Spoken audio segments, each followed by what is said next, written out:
Bom, pessoal, vamos fazer a resolução aí da prova ângulo, tá? Então, essa primeira questão aqui, ó, perguntava quantos elementos químicos tem nessa molécula. Então, você precisava só ver a legenda aqui, né? Só tem hidrogênio, oxigênio e carbono. Então, portanto, tem 3 elementos químicos. Letra C. Essa segunda questão aqui, a questão 22, ela estava falando o seguinte, ó, a molécula tem que ter 5 átomos, sendo que 80% tem que ser de hidrogênio. Então, fácil também, né, gente? Se a gente olhar aqui a quantidade de hidrogênio das outras questões, ó, é quase a mesma quantidade de carbono, né? Aqui tem até menos, ó, na D. E aqui na E é a mesma quantidade. Então, já dá para eliminar logo de cara e ver que é a A, tá bom? 5 átomos e 80% deles são hidrogênios. Essa daqui, então a gente tinha que analisar opção por opção, né? O que estava querendo. Então, na primeira aqui, na etapa 1, os reagentes são representados por substâncias simples. Então, ó, os reagentes antes da flecha. Substância simples, formada só por um tipo de elemento químico. E o produto é uma substância composta. O produto é formado por 2 átomos diferentes, ó. Então, uma substância composta. Então, logo de cara aí, a letra A. Essa daqui é a respeito de balanceamento, então estava perguntando qual que está devidamente balanceada, né, gente? Então você tinha que contar os átomos. Ó. Na A, você tem um cálcio desse lado, um cálcio do lado dos produtos. O alumínio, você tem um alumínio do lado dos reagentes e 2 alumínios do lado dos produtos, então não está balanceada. Na B também, ó, tenho 2 alumínios aqui, 3 alumínios desse lado. Na C, 4 alumínios, um alumínio só, então também não está balanceada. E a D, eu tenho 3 cálcios desse lado, 3 cálcios desse lado. Eu tenho 2 alumínios, 2 alumínios. Eu tenho um átomo de enxofre, um átomo de enxofre. Hidrogênio, eu tenho 2 hidrogênios. Desculpa, eu tenho 2 hidrogênios, 3 vezes 2, 6 hidrogênios. Aqui, ó, 3 vezes 1, 3 hidrogênios, 2 vezes 3, 6 hidrogênios. E oxigênio. Oxigênio aqui, ó, eu tenho 2, 3 vezes 2, 6, então eu tenho 6 oxigênios aqui nessa molécula.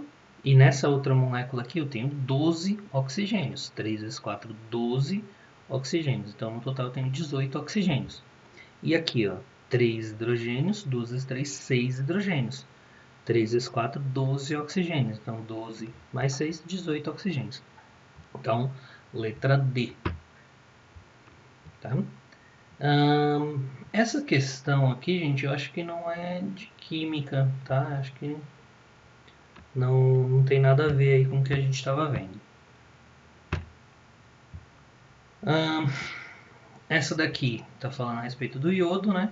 Então, esse elemento gera ânions monovalentes. Então, o que é isso, gente? Ânion, quando fica com carga negativa. Monovalente, então com uma carga negativa só. Então, o ânion do iodo aí é I-, tá?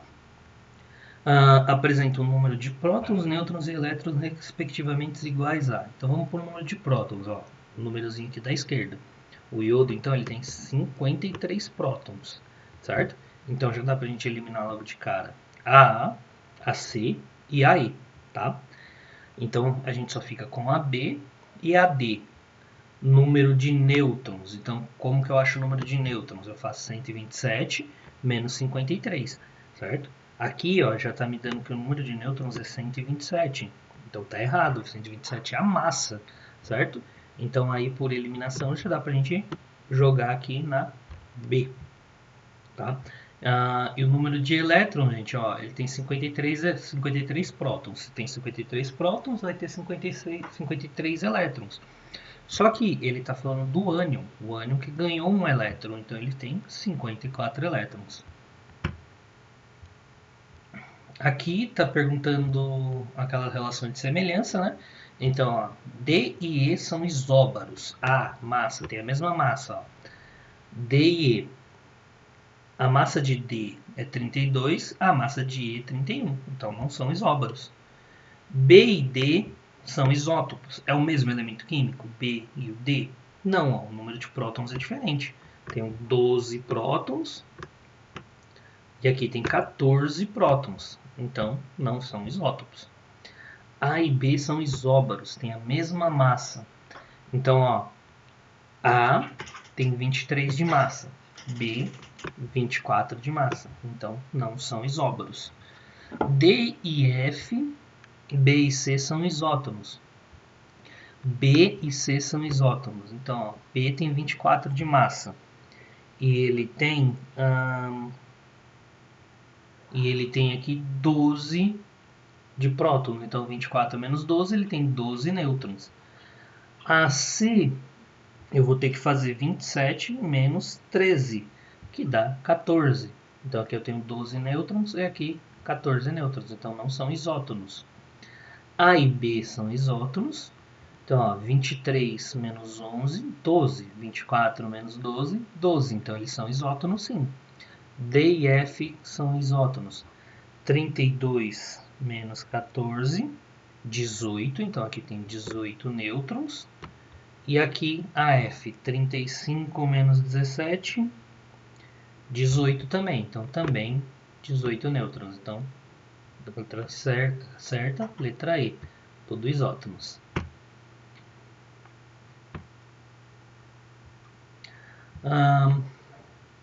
Considere, então aqui, gente, é a respeito do modelo atômico de Rutherford, certo? Então, ó, a maior parte do volume do átomo, o volume, gente, é o tamanho do átomo, é constituído pelo núcleo. Na verdade, o núcleo ele constitui a massa do átomo e não o volume, tá? O tamanho do átomo, na verdade, é definido pela eletrosfera. Então, essa primeira opção aqui já está errada. Os elétrons movimentam-se em órbitas ao redor do núcleo, é isso aí. Ele está dividido em camadas ali ao redor do núcleo. O elétron, ao pular de uma órbita mais externa para uma mais interna, então quando ele volta, ele sobe, né? Ele recebe energia externa, ele pula para ele recebe energia, então ele pula para um nível mais alto. Só que aí ele não consegue se manter, retorna. E quando ele retorna, ele emite uma energia aí. Isso aqui é aquele negócio do espectro atômico, então por que fica colorido o fogo quando a gente coloca sal, joga sal no fogo, tá?